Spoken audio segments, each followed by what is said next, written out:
The government is facing mounting pressure to come clean on the state of homelessness, with Labor accusing it of hiding the true scale of the crisis. A new report out this morning on corruption in New Zealand and the Pacific suggests organised crime is not only present in New Zealand and corrupting officials here, but expanding. More people are leaving New Zealand than ever before. In the year to August, 134,000 people departed Aotearoa. That's the highest ever recorded for an annual period. We are living in very difficult times. That's how Defence Minister Judith Collins has described Your power bill is giving you a bit of a shock at the moment. Do not worry, you're not alone. In some cases, they've hit up to $1,000 per megawatt hour for wholesale prices.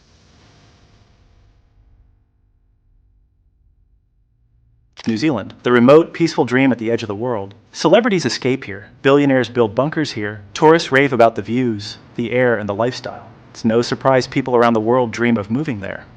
From the outside, it seems like the perfect place to live. But behind that postcard image is a growing crisis. Many New Zealanders, the people who actually live in this paradise, are leaving. In 2023, nearly 47,000 Kiwis left the country, the highest number in over a decade. Because as stunning as New Zealand is, paradise comes at a price. And for many, that price is becoming too steep to afford. Unless you're already wealthy, staying is getting harder by the day. So let's look at how this slice of heaven turned into a financial nightmare. Let's rewind the tape. To get why New Zealand's in this mess, you've got to jump back to the early 2000s. Housing was already tight, but the real madness started after the 2008 global financial crash. Like most countries, New Zealand cut interest rates to keep the economy from tanking. Borrowing became dirt cheap. Mortgages were suddenly within reach, and with that, the housing frenzy began. But here's the catch. We often talk about a housing crisis in New Zealand, but a guest in our country for the past fortnight or so says for some of us it's not just a crisis, it's a human rights violation. Yes, she really was that strong and even stronger. New Zealand isn't built like the US or China.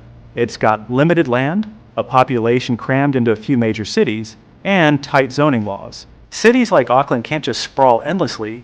They're hemmed in by water, red tape, and environmental protections. So when cheap loans met high demand and a surge of foreign investment, boom, a perfect storm. Locals started flipping houses and wealthy outsiders started buying properties they'd never even set foot in. Between 2011 and 2021, house prices in Auckland nearly doubled, but average wages didn't. A modest two-bedroom home that used to cost $500,000, now it's flirting with $1.2 million, and that's not even the luxury tier. For a country that once prided itself on fairness and access to the good life, this shift has hit hard, really hard. Once upon a time, you could live in New Zealand on a teacher's salary and still afford a home with a garden and a backyard BBQ. But somewhere along the way, that balance got broken. Groceries that used to be a little expensive are now flat out unaffordable for many. New Zealand ranks among the most expensive countries in the OECD for basic food items. And we're not talking luxury imports, we're talking milk, cheese, bread. Locally produced staples. How did that happen? Part of it's geography. New Zealand is far from almost everything. Shipping costs are naturally high, and when global supply chains falter, those ripples hit the islands hard. Add supermarket duopolies with little pricing competition, and you've got a recipe for inflation baked right into your morning toast. Utilities aren't faring much better. Electricity prices have climbed over 50% in the last decade. That's despite New Zealand being a country powered mostly by renewable energy. The irony? Households are paying more. Even while the infrastructure ages and outages grow more frequent in rural areas. Then there's fuel taxes, distance, and logistics mean you pay premium rates at the pump, even when global oil prices dip. And in a country where public transportation is patchy outside a few cities, driving is becoming a necessity. It's not just the big ticket expenses.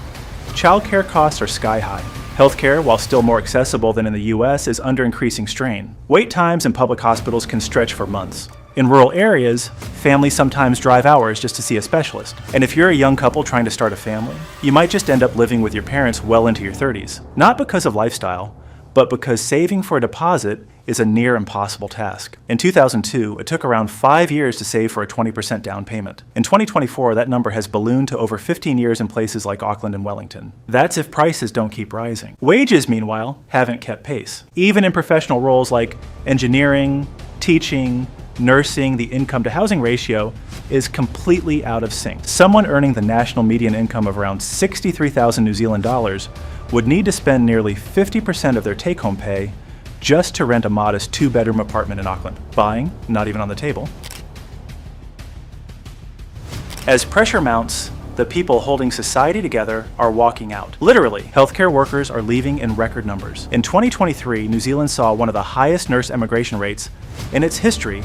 Many headed to Australia, where they could earn 20 to 30% more for the same job, often with better staffing ratios and working conditions.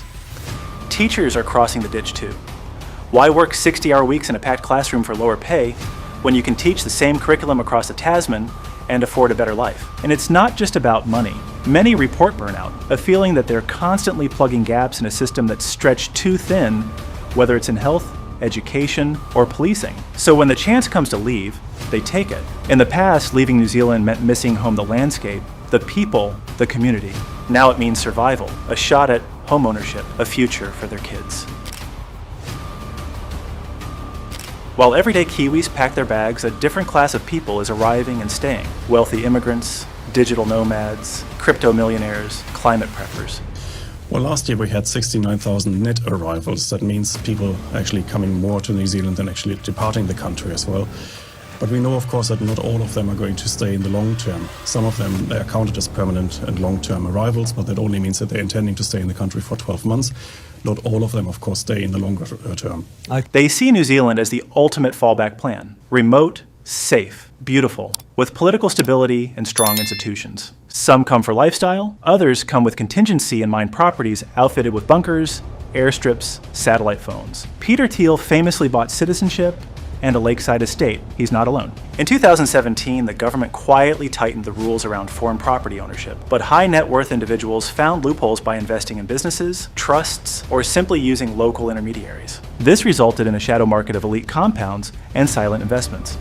Their spending pushes prices even higher. That dreamy $1.2 million Auckland home? For a tech founder from San Francisco, it's a deal. They snap it up, maybe even leave it vacant. Locals call these ghost homes beautiful properties with drawn curtains, empty driveways, and no community presence. Then there's the short-term rental boom. A home once rented long-term to families now chopped into studios, listed on Airbnb, and rented for weekend getaways. Landlords earn more, travelers are happy. But locals, they're quite literally priced out of their own neighborhoods. In Queenstown, one of New Zealand's most iconic tourist towns, it's estimated that up to 40% of all residential properties are now used for short-term stays. That's pushed long-term rental supply into crisis mode, with workers in hospitality and tourism forced to sleep in vans or leave town entirely. This has now become a community issue. When your neighbors change every 3 nights, it's hard to build. The government did try to slow the crisis. They introduced the Bright Line test to discourage house flipping and blocked most foreign nationals from buying homes. But none of it fixed the core issue. There just aren't enough homes being built. Red tape is the real choke point. The Resource Management Act, designed to protect nature, now slows down almost every attempt to build. Even small projects can be delayed for years in hearings and reviews. And while the system stalls, the crisis deepens. New Zealand's crisis has a cruel twist of what economists now call the paradise paradox. The very qualities that make the country so attractive to outsiders are its stunning landscapes, peaceful lifestyle, and geographic isolation are the same factors that hold it back. It draws in wealth from abroad, but doesn't have the capacity to absorb it. It brings in tourists by the millions, but can't house the hospitality workers who serve them.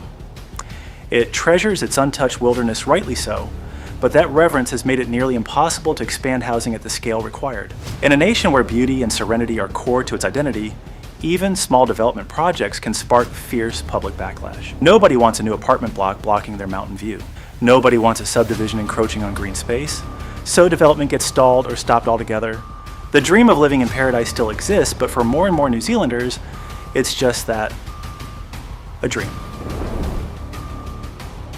If current trends continue, New Zealand may face a demographic tipping point, a shrinking middle class, aging population, young people leaving in droves. Entire towns hollowed out, a widening gap between the haves and the have-nots. Some economists argue for radical change, mass public housing programs, tax reform, land release at scale. Others worry that even with aggressive intervention, it might be too late to rebalance the market. And then there's climate risk. Rising sea levels, more frequent cyclones, and increased flooding are already impacting coastal towns. Insurers are beginning to pull back, leaving homeowners stranded with properties they can't insure or sell. Building a life in New Zealand is simply about surviving a system that increasingly favors the wealthy, the mobile, and the already established. So yeah, New Zealand still has the views, the beaches, and the sheep. But unless you've got deep pockets or a secret billionaire survival plan, living there is starting to feel more like surviving. The dream's still alive, just with $1 million price tag and a side of avocado toast you probably can't afford. But don't forget to like, subscribe, and tell us in the comments. Would you still move to New Zealand? Or would you rather just visit, take a selfie, and run? Thanks for watching, and we'll see you next time.